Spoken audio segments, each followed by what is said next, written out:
नमस्कार. मी सुनील रमेश चकोर, राहणार हातगाव, तालुका चाळीसगाव, जिल्हा जळगाव.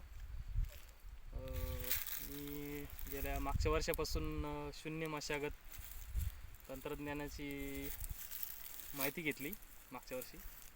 त्यानुसार मी कपाशी लावली बेडवर. 4 फुटाचे बेड पाडले मी. दाखवतो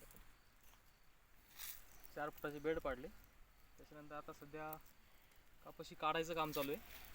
4 फुटाची कपाशी होती ती आता कापतोय मी आणि काड्या जागेवर टाकतोय. हा बेड आहे, हे खोड आहे. खोड तसेच आहे. थोडं एकदम खेटून कापले. जेवढी तुम्ही खेटून कापाल तेवढे फुटवे कमी निघतात. आणि अशी फटीक टाकून द्यायची. याच्यावर आपण आता मका लावणार आहे. याच्यावर आता ही कपाशी कापायची झाली. हा 2.5 एकरचा प्लॉट आहे. कपाशी कापायची झाल्यानंतर याच्यावर आपल्याला राऊंडअप मारणार आहे. आणि सर्वात महत्त्वाचं सांगायचं म्हणजे खंडागळे सरांनी चांगली माहिती दिली म्हणून हे करू शकलो.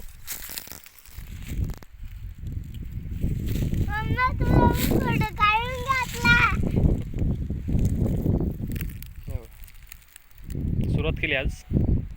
हा पूर्ण प्लॉट आहे, वरती पण आहे.